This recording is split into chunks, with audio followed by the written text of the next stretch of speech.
बच्चों, कैसे हैं आप सभी? मुझे आशा है कि आप सभी अच्छे और प्रसन्न होंगे। चलिए आज हम पढ़ते हैं पाठ 9 गोरा। उससे पहले पढ़ते हैं पाठ परिचय। प्रस्तुत पाठ के माध्यम से लेखिका ने समझाया है कि मूक प्राणी भी हमें प्रेम का पाठ पढ़ाते हैं। उन्हीं में भी प्रेम व स्नेह का भाव समझ आता है। ओके, आइए कुछ करके सीखें। पशु पक्षियों में कैसी भावनाएं होती हैं, हमें उनके साथ कैसा व्यवहार करना चाहिए, इनके बारे में आपको सब लिखना है। ठीक है, करते हैं इस पाठ की शुरुआत। गोरा मेरी बहन के घर पली हुई गाय की बच्चिया थी।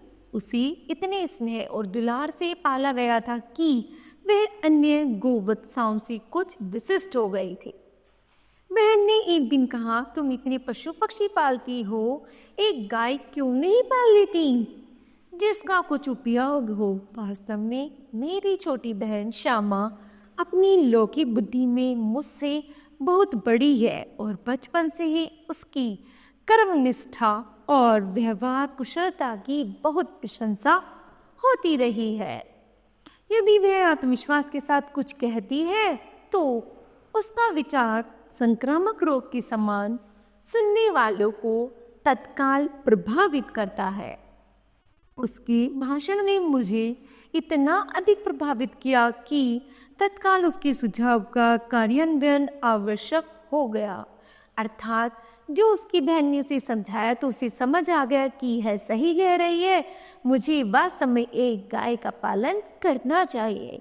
वैसे खाद्य की किसी भी समस्या के समाधान के लिए पशु पक्षी पालना मुझे कभी अच्छा नहीं लगता। उस दिन गोरा को ध्यानपूर्वक देखने पर उसकी ओर मेरा ध्यान आकर्षित होना स्वाभाविक ही था। पुष्ट लचीले पैर, भरे पुट्ठे, चिकनी भरी हुई पीठ, लंबी सुडौल गर्दन, निकले हुए छोटे छोटे सींग, भीतर की लालिमा की झलक देखते हुए कमल की 2 अधखुली पंखुड़ियों जैसे कान, लंबी और अंतिम छोर पर काली सघन चामर का स्मरण दिलाने वाली पूंछ, सब कुछ सांचे में ढला हुआ सा था। स्वस्थ पशु के रोगों की सफेदी में एक विशेष चमक होती है। गोरा की उज्ज्वलता सभी का मन मोह लेती थी।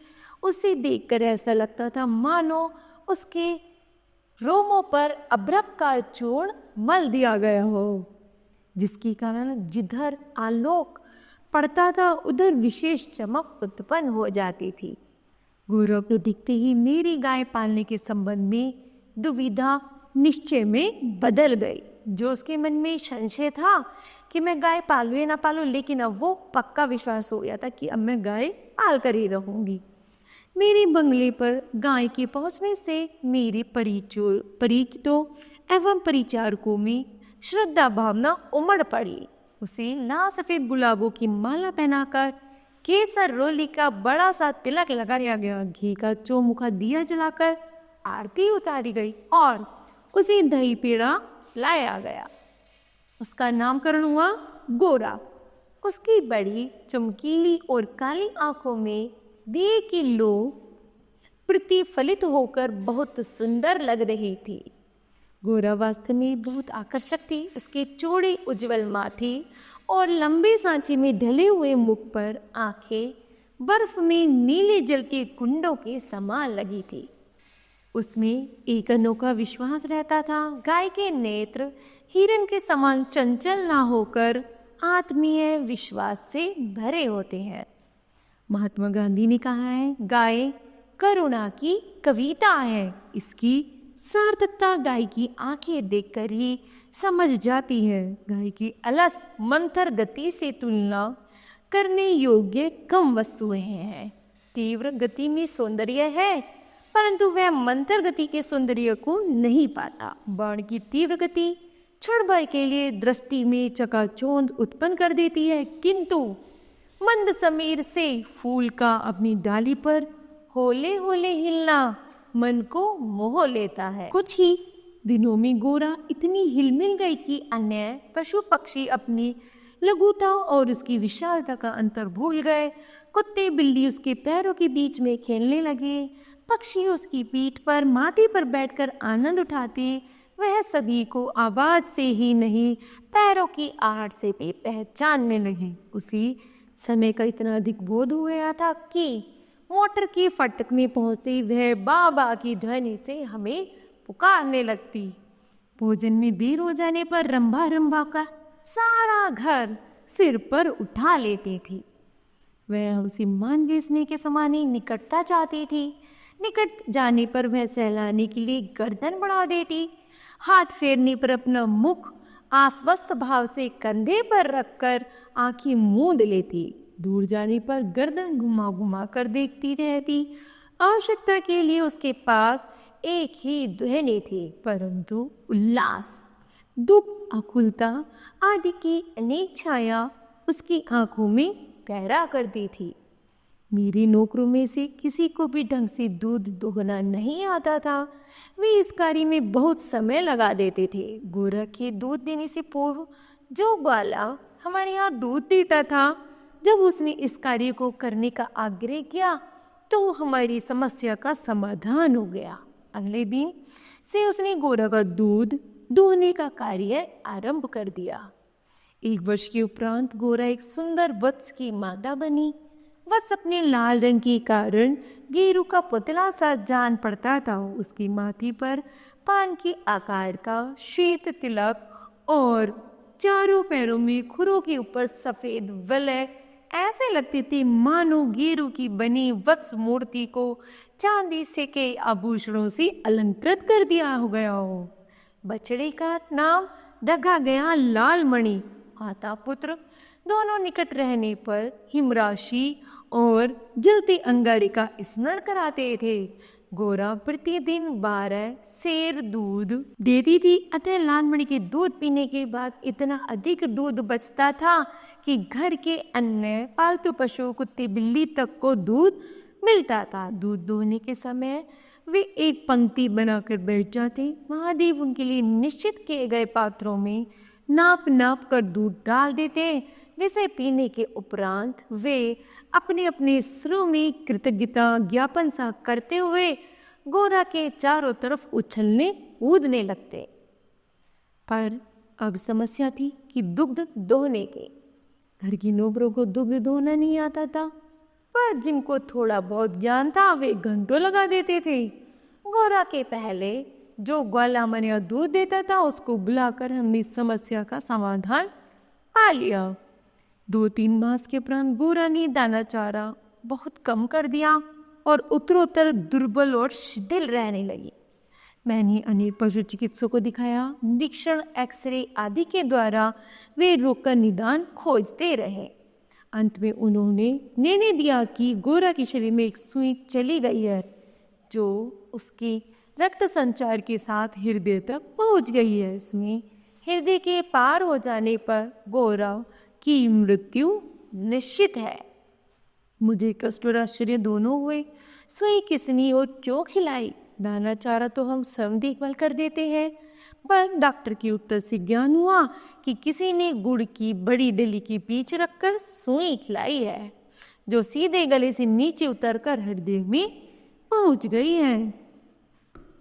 अंत में एक ऐसा कठोर सत्य मेरे सामने आया जिसकी कल्पना भी मेरे लिए संभव नहीं। प्राय कुछ ग्वाले ऐसे घरों में जहाँ उनसे दूध लिया जाता था, गाय का आना सह नहीं पाते क्योंकि उनकी आय का साधन बंद हो जाता है। अवसर मिलते ही वे गुड़ में सुई लपेटकर उसे खिलाकर उसकी मृत्यु निश्चित कर देते हैं। गाय के मर जाने पर इन घरों में वे पुनः दूध देने लगते हैं। सुई की बात ज्ञात होती ग्वाला गायब हो जाता है।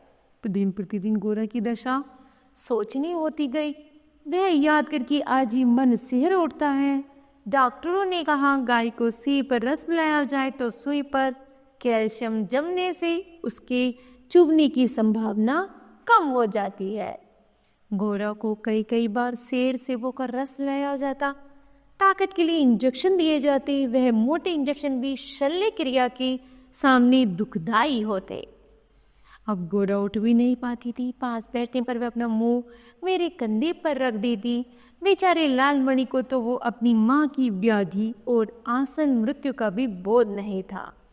मजबूरी बस उसे दूसरी गाय का दूध पिलाया जाता था जो उसे रुचता नहीं था। वह अपनी माँ का दूध पीना चाहता था, अपनी माँ का सानिध्य चाहता था। वह गोरा के पास पहुंचकर उसे सिर मार मार कर उठाना चाहता था या खेल के लिए उसके चारों ओर उछल कूद कर परिक्रमा करता रहता था। मैंने अनेक जीव जंतु पाल रखे हैं, अतः उनमें से कुछ को समय विदा देनी ही पड़ती है, परंतु ऐसी मर्म व्यथा का मुझे स्मरण नहीं है। इतनी हष्टपुष्ट सुंदर, दुख दूर सी उज्जवल, पैसिनी गाय इतनी सुंदर, चंचल बस को छोड़कर किसी भी क्षण निर्जीव और निश्चेष्ट हो जाएगी, यह सोचकर ही आंसू आ जाते थे। लखनऊ, कानपुर आदि नगरों में भी पशु विशेषज्ञों को बुलाया। स्थानीय पशु चिकित्सक तो दिन में 2-3 बार आते रहे, परंतु कहीं से कोई आशा की किरण दिखाई नहीं दी। घोड़ी की सुंदर चमकीली आंखें निष्प्रभाव चली। सेब का रस भी कंठ में रुकने लगा तो बेचैनी और बढ़ गई, क्योंकि अब उसका अंत समय निकट था। अब मेरी एक ही इच्छा थी कि उसके अंत समय में मैं उसके पास उपस्थित रह सकूं। दिन में ही नहीं, रात में भी कई कई बार उसको उठकर देखने जाती। अंत में एक दिन प्रातःकाल 4 बजे जब मैं गोरा को देखने गई, तब जैसे ही उसने अपना मुंह सदा के सामने मेरे कंधे पर रखा, वैसे वह एकदम पत्थर जैसा भारी हो गया। मेरी बाह पर से सरक कर धरती पर आ गिरा। कदाचित सुई ने हृदय को भेद कर बंद कर दिया। गोरांगनी को ले जाते समय मानो करुणा का समुद्र उमड़ आया, परंतु लालमणि इसी भी खेल समझता उछलता कूदता रहा। यदि दीर्घ निश्वास का शब्दों में अनुवाद हो सके तो उसकी प्रतिध्वनि कहेगी, आओ मेरी गोपालक देश। तो बताओ बच्चों, आपने इस पाठ से क्या सीखा? हमने सीखा कि हमें हमेशा बेजुबान प्राणियों को ध्यान रखना चाहिए, उनकी कभी भी ऐसी मर्म हत्या नहीं करनी चाहिए, है ना। नंबर 2, हमें हमेशा इन पशु पक्षियों से सभी से प्यार करना चाहिए, क्योंकि वो भी मानव त्याग की तरह प्रेमी होते हैं। ठीक है, तो मुझे आशा है यह पाठ आपको समझ आया होगा। धन्यवाद।